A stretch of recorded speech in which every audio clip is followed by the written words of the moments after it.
Hi, everybody. Today I'm going to talk about the overview of this week, how tech is shaping the future of education. And this focuses really on the first article you should have read in the resources for this week. And it talks a lot about educating students for jobs that don't exist and teaching them how to learn instead of a series of discrete skills that are unique only to one content area. And a lot of what they say in this article and the other things that you've read are kind of controversial. So I want you to kind of have an open mind and think outside of your box for just a little bit to think about where really education is going with in relation to technology.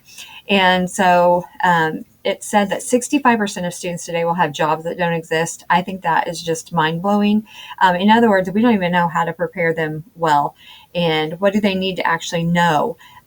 One of the CEOs in the article was quoted as saying that we need teachers to teach students how to learn, how to keep learning, how to go and find answers to their questions.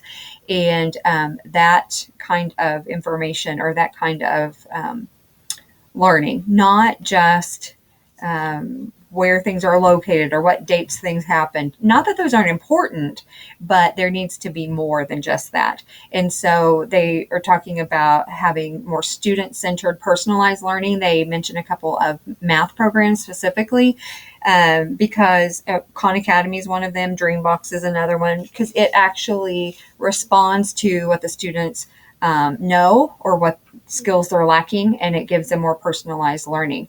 Now that is a little bit unsettling for some people, teachers in particular, because they think that's going to take over their job. But that's not really the case. Teachers are still needed. Teachers can ask pointed questions in the moment. They can go and interact with small groups of students that are struggling with similar things. So the role of teachers are not decreasing. It's actually just shifting and changing. And that is a little scary. Some people think that artificial intelligence will take over teachers' jobs, and I really don't think that that's going to happen. It might, again, shift the role of teacher if there are if there are different ways to deliver instruction. But that relational component will never go away. But the article also focused on the students' role in all of this. They need to be able to take on more responsibility, have more choices, increase their student agency, which means their ability to make decisions and do things that are going to help them learn.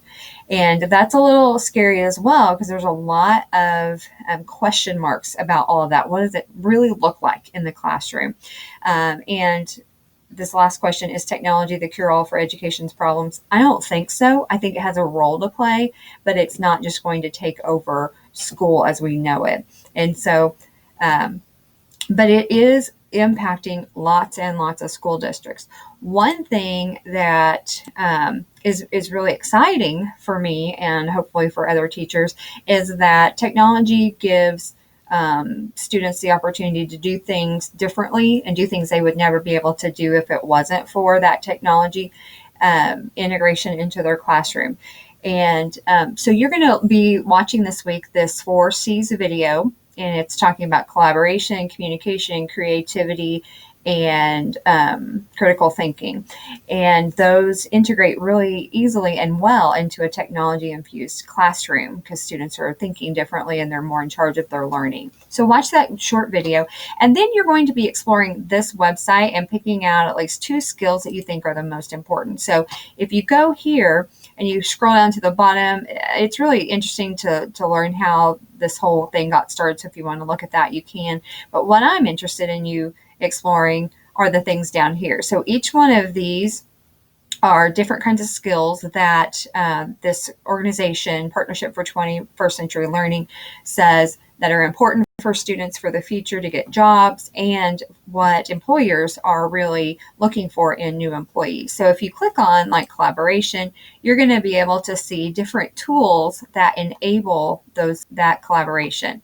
And so this might be a good time to start collecting a list of tools that you might want to use in the future. Also, later on this semester, you will be exploring lots and lots more tools. And so if you want to explore some of these later on, you might want to make a list of them.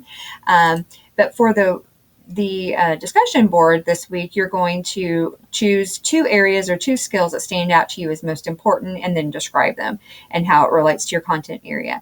So we're just kind of slowly getting into the technology waters, trying to think big picture at first before we go more detailed and specific. And so I look forward to listening to your reactions this week as you get started with your discussion boards.